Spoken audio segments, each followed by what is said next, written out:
ਸਨ ਤੇ ਇਹਨਾਂ ਨੂੰ ਮੈਂ ਦੇਖ ਲਿਆ, ਇਹਨਾਂ ਨੇ ਮੈਨੂੰ ਫਾਇਰ ਮਾਰਨੇ ਸ਼ੁਰੂ ਕਰ ਦਿੱਤੇ। ਉਸ ਤੋਂ ਬਾਅਦ ਮੇਰੇ ਬਾਜ਼ੂ 'ਤੇ ਫਾਇਰ ਲੱਗ ਗਿਆ। ਆਦਮ ਬਹੁਤ ਜ਼ਿਆਦਾ ਸੀ। ਹਫੜਾ ਤਫੜੀ ਦੇ ਵਿੱਚ ਮੈਂ ਉੱਥੋਂ ਨੱਸਣ ਵਾਲੀ ਗੱਲ ਕੀਤੀ, ਮੈਂ ਦੀਵਾਰ ਫਲਾਂਗੀ ਤੇ ਫਲਾਂਗ ਕੇ ਤੇ ਮੈਂ ਉੱਥੋਂ ਨਿਕਲ ਗਿਆ। ਇਹਨਾਂ ਨੇ ਇੰਨਾ ਧੁੰਦ ਫਾਇਰਿੰਗ ਕੀਤੀ, ਪੂਰਾ ਪਿੰਡ ਉੱਥੇ ਮੌਜੂਦ ਸੀ। ਕੋਈ ਅੱਗੇ ਪਹਿਲੇ ਕੋਈ ਨਹੀਂ ਸੀ। ਇਹ ਸਾਰੇ ਮਿਹਰਬਾਨੀ ਕੀਤੀ ਜਾਵੇ, ਇਹਨਾਂ ਦੀ ਸੁਲ੍ਹਾ ਜਾਂ ਬੈਠ ਕੇ ਕਿਤੇ ਐਮਪੀਏ ਵਗੈरह ਦੇ ਡੇਰੇ 'ਚ ਹੋ ਜਾਵੇ। स्कूल में वाक़या हुआ है उसकी मजम्मत करते हैं और इसके लिए अदारों से ये अपील की जाती है कि इसका बैठ के हल करें। आरिफ आलम इलाका थाना कबूला के इलाका में फायरिंग का वाक़या, गोली लगने से एक शख्स शदीद जख्मी हो गया है। फायरिंग करने के बाद मुलजिमान मौका से फरार हो गया। पुलिस मौका पर पहुंच गई, तहकीकात जारी है। आरिफ आला की ये भट्टी जो कभी अनाज और अमन उगाती थी, आज खौफ की लिपट में है।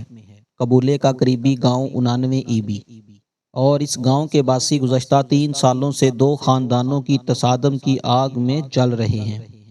2022 से शुरू होने वाली ये तलखी अब एक ऐसी दुश्मनी बन चुकी है जिसने पूरे गांव के माथे पर खौफ का पसीना सजा दिया है। अभी चंद रोज कबल जब मासूम बच्चे अपने ही गांव के स्कूल के सहन में अपने रोशन मुस्तकबिल के ख्वाब बुन रहे थे, तभी गोलियों की थरथराहट ने फजा को बोझल कर दिया। खेल के मैदान में होने वाली इस अंधाधुन फायरिंग ने न सिर्फ बच्चों के हौसले तोड़े बल्कि कानून की बालादस्ती पर भी सवालिया निशान लगा दिया। जब इल्म की पनागाहें भी महफूज ना रहीं तो आम शहरी कहाँ जाएगा। आज 99 ईबी का बच्चा इंसाफ और अमन की दुहाई दे रहा है। ਤੇ ਨਹਾਇਤ ਅਫਸੋਸ ਨਾਲ ਇਹ ਗੱਲ ਕਰਦਾ ਪਿਆ ਮੈਂ, ਇਹਨਾਂ ਦੋ ਘਰਾਂ ਦੀ ਸੁਲ੍ਹਾ ਹੋਣੀ ਚਾਹੀਦੀ ਹੈ। DPO पाकपतन मोहतरम जनाब जवेद इकबाल चद्दड़ साहब, आपकी पेशावराना महारत और कानून की बालादस्ती से अवाम को कव्वी उम्मीद है कि आप इस शरपसंदी का जड़ से खात्मा करेंगे। साथ ही इलाके के मुंतखब नुमाइंदे MNA मोहतरम जनाब राना इरादत शरीफ साहब और कबूले के MPA मोहतरम जनाब इमरान अकरम जट साहब, आपसे भी ये बस्ती अमन की भीख मांग रही है। आपकी मुदाखलत और सियासी असर रसूख ही इन दो फ्रीकैन को सुलह की मेज़ पर ला सकता है। हम दोनों फ्रीकैन से भी हाथ जोड़कर अपील करते हैं, ये दुश्मनियां सिर्फ कब्रिस्तान आबाद करती हैं, घर नहीं। अपने बच्चों के मुस्तकबिल की खातिर, इस गांव के अमन की खातिर बदले की आग को बुझाइए। झुक जाना और दरगुजर करना ही असल बहादुरी है। DPO पाकपतन और सियासी क़यादत की सरपरस्ती में होने वाली एक मुस्तकिल सुलह ही इस इलाके को दोबारा खुशहाली की राह पर डाल सकती है। वक्त आ गया है कि 99 ईबी की पहचान फायरिंग नहीं बल्कि वही पुराना प्यार और सुकून बने। DPO साहब, राना इरादत साहब और इमरान अकरम जट साहब, आपका एक कदम कई जिंदगियों को बचा सकता है। क्यों ना कि जिंदगी जीने का नाम है, मरने या मारने का नहीं। ਮੇਰਾ ਨਾਂ ਜੀ ਮੁਦੱਸਰ ਸੈਂਤਾ ਹਰੇਵਾਲ ਦੱਲਾ ਦਿੱਤਾ, ਜ਼ਿਲ੍ਹਾ ਪਾਕਪਤਨ ਦੇ ਸ਼ਹਿਰ ਕਬੂਲਾ ਦੇ ਨਾਲ ਪਿੰਡ ਹੈ ਸਾਡਾ, ਚੱਕ ਨੰਬਰ 89 ਈਬੀ ਬਾਹੂ ਵਾਲਾ। ਅਤੇ ਸਾਡਾ ਪਹਿਲਾ ਵਕੂਆ ਹੋਇਆ ਸੀ ਸੰਨ 2022 'ਚ, ਜਿਹਦੇ ਸਲਮਾਨ ਉਰਫ ਜੱਗੂ ਨੇ ਮੈਨੂੰ ਗਵਾਹ ਕਰਕੇ ਅਤੇ ਮੇਰੀ ਵੀਡੀਓ ਸ਼ੀਡੀਓ ਬਣਾਈ ਸੀ ਔਰ ਮੈਨੂੰ ਮਾਰਿਆ ਕੁੱਟਿਆ ਸੀ। ਉਸ ਤੋਂ ਬਾਅਦ FIR ਹੋ ਗਈ। ਇਹਨਾਂ ਨੇ ਮੇਰੇ 'ਤੇ ਇੱਕ FIR ਖੁਦ ਹੀ ਆਪ ਨੂੰ ਫਾਇਰ ਮਾਰ ਕੇ ਗੋਡੇ ਦੇ ਵਿੱਚ ਅਤੇ ਮੇਰੇ 'ਤੇ 324 ਦਾ ਪਰਚਾ ਕਰਾ ਦਿੱਤਾ। ਉਸ ਤੋਂ ਬਾਅਦ ਮਾਮਲਾ ਚੱਲਦੇ ਰਹੇ। ਫਿਰ ਦੁਬਾਰਾ ਤੋਂ ਇਹਨਾਂ ਨੇ ਸੰਨ 2025 ਦੇ ਵਿੱਚ ਮੈਨੂੰ ਸ਼ੇਖੂਪੁਰ ਚੌਕ ਦੇ ਵਿੱਚ, ਉਹਨਾਂ ਦੀ ਵੀਡੀਓ ਵੀ ਹੈ ਮੇਰੇ ਕੋਲ ਜੀ, ਮੈਂ ਉਹ DSP ਸਾਹਿਬ ਨੂੰ ਵੀ ਦਿਖਾਈ ਸੀ ਅਤੇ ਉਹਦੇ ਮੈਨੂੰ ਉਹਨਾਂ ਨੇ ਫਾਇਰ ਮਾਰੇ, ਲੇਕਿਨ ਮੈਂ ਉੱਥੋਂ ਦੌੜ ਕਰ ਜਾਨ ਬਚਾਈ ਆਪਣੀ ਬੜੀ ਮੁਸ਼ਕਲ। ਅਤੇ ਉਸ ਤੋਂ ਬਾਅਦ ਇਹ ਫਿਰ ਇਸ਼ਤਿਹਾਰੀ ਹੋ ਗਏ।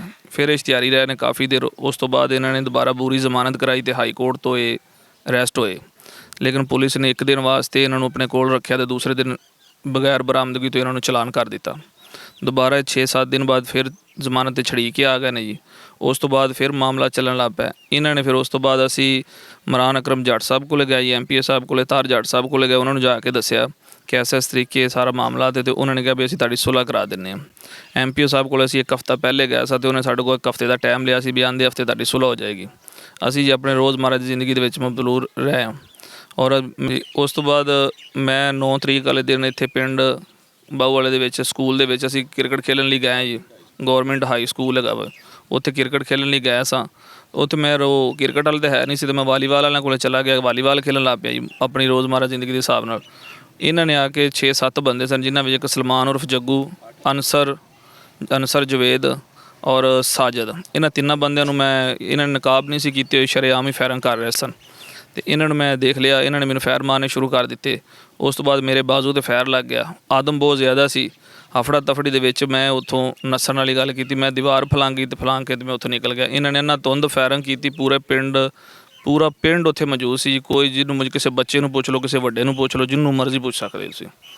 ਲਿਹਾਜ਼ਾ ਮਿਹਰਬਾਨੀ ਕੀਤੀ ਜਾਏ ਮਰੀਮ ਨਵਾਜ਼ ਅੱਗੇ, DSP ਸਾਹਿਬ ਅੱਗੇ, DPO ਅੱਗੇ ਸਾਡੀ ਗੁਜ਼ਾਰਿਸ਼ ਹੈ ਕਿ ਸਾਡੇ ਨਾਲ ਇਨਸਾਫ ਕੀਤਾ ਜਾਵੇ। ਸਲਮਾਨ ਉਰਫ ਜੱਗੂ, ਅਨਸਰ ਜਵੇਦ, ਸਾਜਦ, ਮੁਹੰਮਦ ਸੈਨ ਚਿਸ਼ਤੀ ਦਾ ਬੇਟਾ ਹੈ।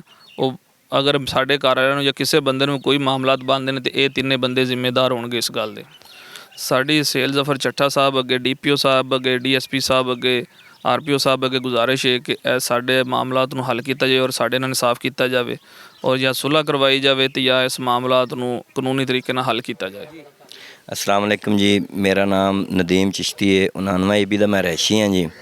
ਤੇ ਇਹ ਜਿਹੜਾ ਵਾਕਿਆ ਹੋਇਆ ਹੈ ਨਾ ਜੀ, ਇਹ ਨਾ ਮੁਨਾਸਬ ਤੇ ਗੈਰ ਮੁਨਾਸਬ ਹੈ। ਅਫਸੋਸ ਨਾਲ ਇਹ ਗੱਲ ਕਰਦਾ ਪਿਆ ਮੈਂ, ਇਹਨਾਂ ਦੋ ਘਰਾਂ ਦੀ ਸੁਲ੍ਹਾ ਹੋਣੀ ਚਾਹੀਦੀ ਹੈ ਤੇ ਜਾਂ ਕੋਈ ਅਦਾਰੇ ਪੈ ਕੇ ਇਸ ਕੰਮ ਨੂੰ ਜਲਦ ਤੋਂ ਜਲਦ ਨਿਪਟਾਉਣ।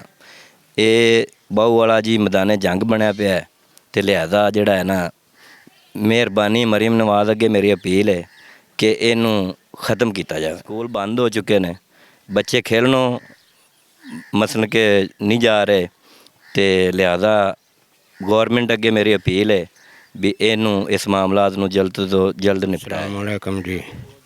सर जी 99 ईबी बाहू वाले चों मोहम्मद अकरम वल्द फकीर सन गुजर 99 ईबी बाहू वाले चों बोल रहे हैं। सर यह जिहड़ा वकूआ होया जी 99 ईबी स्कूल दे विच बच्चे निक्के निक्के बच्चे ने खौफजाद हो गए ने, इन्नी क दौड़ां लातियां बच्चों ने, 8-10 बंदे ने फायरिंग की जिहदे चों मुदस्सर ते फैर लग गया और कंध टप गया, जान बचा के अपनी वो निकल गया।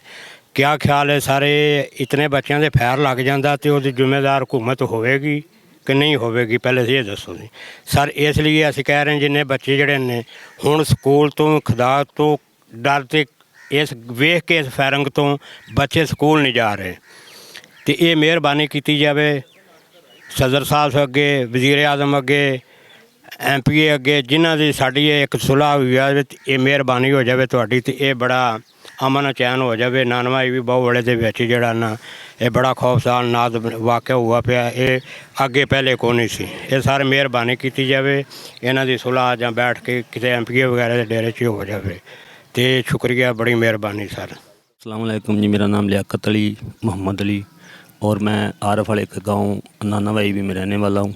और जो इस स्कूल में वाक़या हुआ है उसकी मजम्मत करते हैं और इसके लिए अदारों से ये अपील की जाती है कि इसका बैठ के हल करे। और मरीम नवाज से और DPO से सबसे ये रिक्वेस्ट की जा रही है कि एक खौफ और रास जो पड़ा है हमारे गांव में ये ख़त्म किया जाए और बैठ के इनका कोई मसला हल किया जाए। अस्सलाम वालेकुम जी, मेरा नाम बशीर अहमद वल्द फतेह अहमद कौम राई सकना 99 ईबी बाहू वाला, तहसील आरोवाला, ज़िला पाकपतन, कबूला थाना।